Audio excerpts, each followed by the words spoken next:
This is Nick. This is Jack. It's Friday, the real Friday, February 10th, and today's pod is honestly, truly the best one yet. It's such a T-Boy. Thank God it's T-Boy. The pod's a T-Boy, and we got our weekly quiz. Jack, what's our first story? The Super Bowl is going to look a lot different compared to last year. Crypto is benched. Cognac is in. For our second story, Disney just gave us the darkest update we've ever seen from the Magic Kingdom. Honestly, this was the Ursula of earnings reports. And our third and final story is Taco Bell. They just told us that Kim Kardashian's ex has saved their breakfast menu. Because breakfast is a repeat rabbit.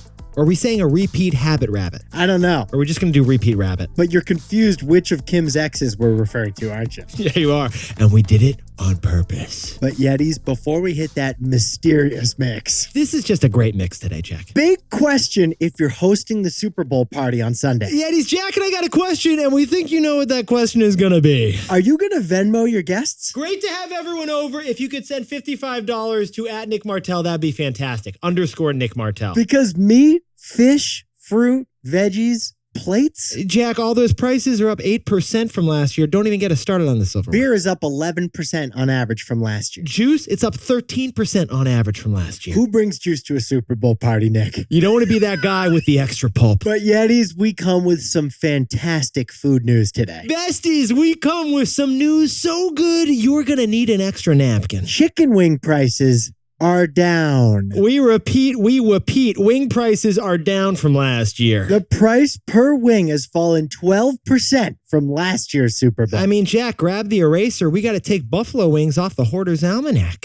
That's right. We're no longer in a state of wingmergency. Yetis, you can devour that drumstick fully guilt-free. Oh, you're not satisfied with a wing price drop? Maybe you're a vegetarian. You want more good food news? Well, avocado prices are down 20% too. Okay, we repeat as well. Avocados are now on the sale rack. Now, we should clarify. Guac is still extra. Yeah, but it is a little less extra than it was last year. So drop the dips, forget the queso, Yetis. This year, Yetis, just serve up some wings and guac. Not a classic combo, But it is the financially responsible thing to do. Oh, and there's emojis for both wings and guac, so you can Venmo people. Spoiler, you're gonna Venmo them. Jack, let's hit our 3 stories. Throw in an 11% surcharge for yourself as the host. That'll be a 20% tip. 15 years before this song, 2 boys from the Northeast met in the dorm. They had an idea that caused a cultural storm. It's the best one yet, but the best is the norm. Jack, Nick, that's it. I don't even think they need to practice. 50%, that's a fat tip. T-Boy City on your list. If you know, you know, cause we ready to go. We can't wait no more, so just start the show. Start the show. For our first story, the Super Bowl is this weekend, but Jack and I want to talk about the commercials. Because Super Bowl ads are an investment in sentiment. Perfect timing for this story. Actually, perfect timing for this story in a bunch of ways. Because we just got a financial scoop on the Super Bowl earlier this week. Yetis, Fox is going to broadcast the Super Bowl this Sunday, and they just reported earnings, and their stock jumped 4%. How timely. Why? Because the CEO of Fox forecasted record Super Bowl ad spending this year, despite flat viewership expectations. Okay, Yetis, Fox is going to bring in $600 million in revenue in those 4 hours that you're watching on Sunday. $600 million. Jack, how much did Jeep just spend on that 30-second commercial, my friend? The most expensive commercial in Sunday's Super Bowl is $7 million. Jack, can you whip out the whiteboard and do a little more math for us over there? $233,000 per second. That's right. To get a Super Bowl ad, you're paying a full Goldman Sachs analyst base salary per a second.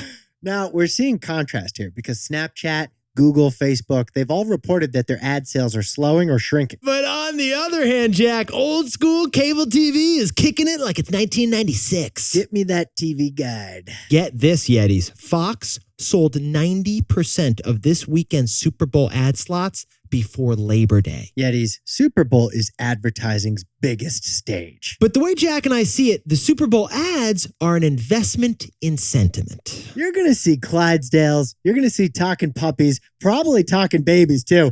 And then some child actor you remember from that movie when you were a kid. Yeah, that's what you're going to see Sunday. That's expected. That's what we know we're going to see. But what interests us more, Jack? What we won't see. That's what interests impress us more. Because last year, Yetis, we had a very specific name for the Super Bowl. Last year's Super Bowl was really the Crypto Bowl. FTX, Coinbase, Crypto.com. They spent $54 million to pay celebrities to go on TV and tell you to buy crypto. That was the number one ad buyer last year. But Jack, how many crypto ads are we going to end up seeing this year? Maybe a few less? Maybe? None. Zero. We will see zero Super Bowl ads for crypto firms this year. Matt Damon won't give you a purple nurple if you don't buy Ethereum this year. And one of the reasons you're not going to see those crypto ads is because we're not seeing as much crypto in Jack's and my portfolio anymore either, are we? Bitcoin is down 50% from last year's Super Bowl. Dogecoin.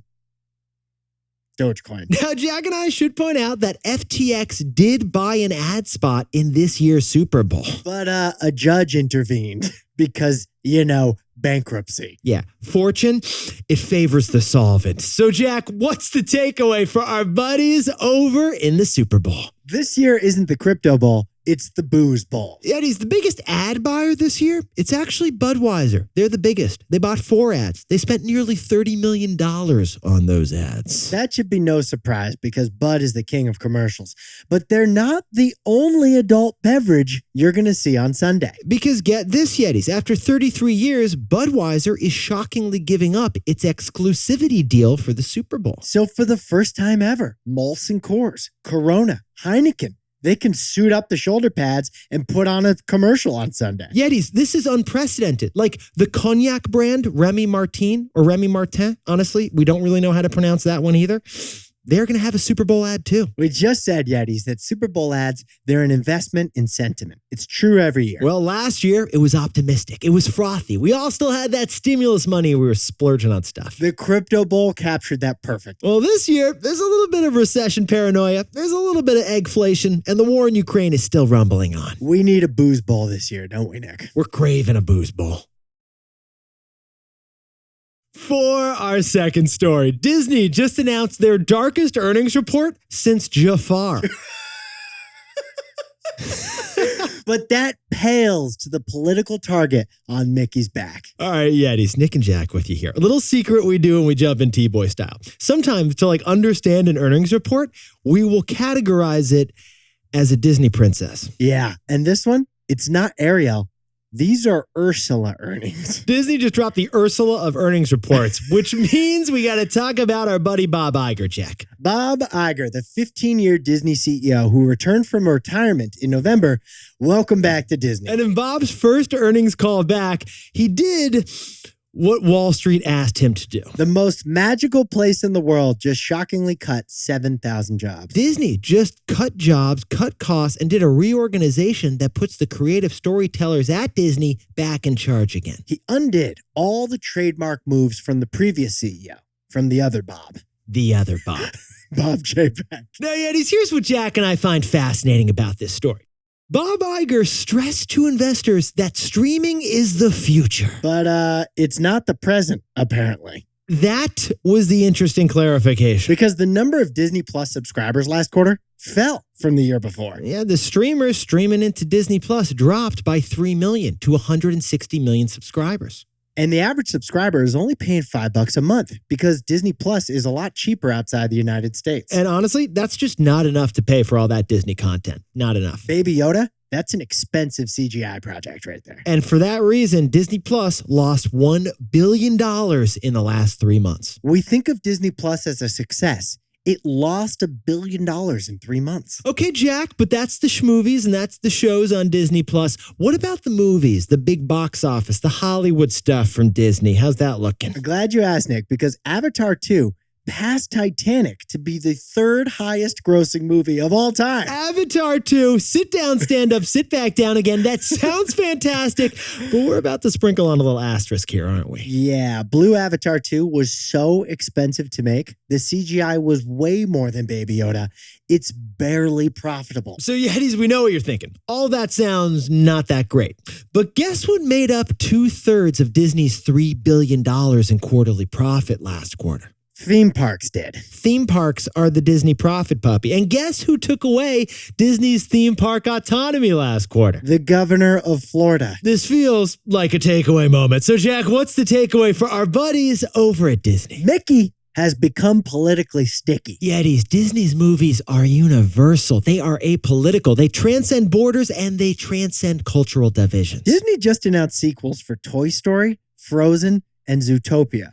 New sequels in 12 languages, Nick. Sign us up. But here's the situation, Yetis. Disney opposed Florida's controversial bill that limits discussion of LGBTQ subjects in Florida schools. So Florida's state legislature just passed a law that strips Disney's right to self-governance in Orlando, where its theme parks are. Ipso facto, that means Disney's theme parks are now kind of captive to Florida's conservative legislature. As Governor Ron DeSantis said on Wednesday, there's a new sheriff in town, literally, for Disney. So if Disney says something China doesn't like, it gets banned there. And now if it says something Florida's governor doesn't like, it can get punished here. Because Mickey has just somehow become politically sticky.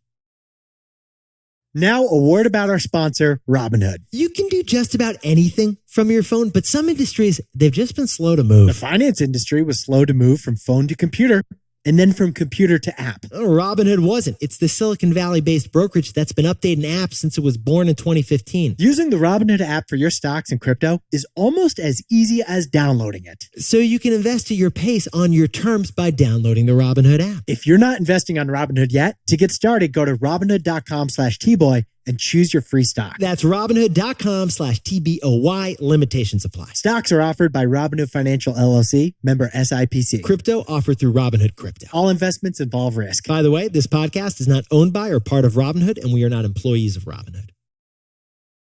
For our third and final story before the weekend, Taco Bell just had a sales surge thanks to one man, Pete Davidson. Because breakfast isn't just a profit puppy. Breakfast is a repeat habit rabbit. It's a repeat habit rabbit. Or are we just going to say repeat rabbit? Which one do you want to go with? Repeat rabbit. We could have discussed it before the pod, but I like what we're doing here. I like two words, like profit puppy, repeat rabbit. It works. Lost llama. One big happy family. But Yetis, before we go full farm on you, we got to talk about Yum Brands, a.k.a. Kentucky Hut. You know that sometimes all three of these restaurants are in the same building. I used to call it triple play when I was a kid. A beautiful thing when that happens because all three restaurants, KFC, Taco Bell, and Pizza Hut, are owned by one $40 billion fried food phenomenon company, Yum Brands. And there's no doubt that everybody loves a fried chicken sandwich or a pizza. Maybe even together. But Yum Brand stock popped 4% last week thanks to hard tacos, soft tacos, and those medium spicy packets at Taco Bell. Yeah, we noticed Taco Bell sales jumped 14%, and that was all thanks to Kim Kardashian's ex-boyfriend. Yeah, of the Pete Davidson variety, who just rang the Taco Bell. Gong. Pete Davidson, the SNL star, the native son of Staten Island, a guy who has got quite a dating streak going on right now. Taco Bell did one Pete Davidson commercial last year. That was it. They just did one. It was in the fall, and it drove breakfast sales up 9% this past quarter. We're talking Taco Bell breakfast burritos, egg stuffed quesadillas. All those sales jumped 9% thanks to Pete. Now, Yetis, we've said before, it's important that a company knows thyself. But here's the funny thing Jack and I noticed. Taco Bell knows it is terrible at breakfast. Well, first, let's look at the numbers they reported. Breakfast only represents 6% of Taco Bell's total sales, compared to 25% for McDonald's. In fact, Taco Bell is so self-aware of how bad they are at breakfast that one of their executives yesterday apologized for how they do breakfast. An awkwardly high level of self-awareness. Yeah, he said they should have just stuck to the basics. And then he said, we honestly over-innovated in breakfast. Did you see that they offered a naked egg taco? I did see they offer a naked egg taco. Does that just mean they cracked the egg and it's not wearing its shell? Jack, no taco should ever be nude. On top of that, Doritos Locos just don't pair with an orange juice like you think they would. So Yetis, Taco Bell just bragged that Pete Davidson saved breakfast. But not exactly. Jack and I jumped in T-Boy style, and we should sprinkle a little context on top of that breakfast burrito. Breakfast sales only rose by 9% last quarter. That trails the overall 14% growth for Taco Bell. So what Jack and I are saying is that Taco Bell's smallest meal, breakfast, is still their smallest meal. It's not growing like the rest of Taco Bell is. It's their smallest meal and their worst meal. Hey, Taco Bell, would it kill you to make a cold oatmeal for us over there? A what? I was thinking a cold oatmeal, maybe with some like coconut milk, some leche. Is that a Mexican-American cuisine? That hasn't stopped Taco Bell before, Jack. So yo quiero a takeaway for our buddies over at Taco Bell. Profit puppies are nice. How about repeat rabbits? Yetis, we noticed one Credit Suisse analyst yesterday said that breakfast is actually the most profitable meal of the day for fast food companies. For a restaurant, it requires the fewest ingredients, it's the least complex to prepare, and it has the best profit margins. But the real value to breakfast, it's in the repetition. It's that breakfast is a repeat rabbit. Yetis, you don't always brunch, lunch, snack, dine, or have a late night dinner at the same location. Honestly, out of all the meals of the day, breakfast is the one you are most likely to eat the same thing at the same place at the same time and do not differentiate. 4 out of 5 weekdays, I eat the same thing at the same place at the same time with the same baby. Cough, cough. It's a cold oatmeal. We're looking at you, Taco Bell. For restaurants, breakfast is a lucrative combination of routine and profit margin. But tacos, they're not a breakfast item. It's just not. But Taco Bell keeps trying to change that because breakfast is a repeat rabbit. Jack, can you whip up the takeaways for us for the Real Friday? The Super Bowl won't have a single crypto commercial. Because Yetis, this year's sentiment, it's the booze bowl. For our second story, Disney's earnings were Ursula, not Ariel. We're talking job cuts and a reorganization. Even worse, Mickey has somehow become politically sticky. And our third and final story, Pete Davidson is the only reason Yo quiero breakfast burrito right now. Taco Bell wants breakfast because it's not just a profit puppy, it's a repeat rabbit. Now, time for the best fact yet. This one's sent in by Jack and me because we wanted to whip this one up for you. Yetis, the Super Bowl matchup this year hits a meaningful milestone. For the first time ever, Yetis, we got 2 black quarterbacks facing off in the Super Bowl. We got Patrick Mahomes for Kansas City and Jalen Hurts for Philadelphia. All right, Jack, can we sprinkle on a little more context here? It's been 35 years since the first black quarterback started at quarterback in the Super Bowl, and he won a Super Bowl that year. Well, this is the first time we're going to have 2 black quarterbacks in the Super Bowl against each other. All right, here's the best fact yet about Jalen Hurts, the quarterback of Philadelphia. He can squat 500 pounds several times. Well, Jack, everyone likes a Philly cheesesteak, but can we talk a little bit about Kansas City ribs? The best fact yet about Patrick Mahomes, his voice is Kermit the Frog. Yetis, that's 3 best facts yet in one. And it's a win to celebrate before the Super Bowl. By the way, besties, if you've got the best Black History fact yet, we want to hear it. We want to get it on the pod. Submit your best fact yet for Black History Month. We got a link in the episode description. Honestly, you can record your voice, give us a voicemail. We'd love to get that on the pod. This is Nick, this is Jack, and this is you two. And this is Pete Davidson. Yetis, you looked fantastic all week. Jack, are you doing guac and wings? Guac and wings. It's the financially responsible thing to do. It's the old Venmo combo. Maybe a little Mexican cold oatmeal while we're at it. Enjoy the weekly T-Boy quiz, and we'll see you Monday.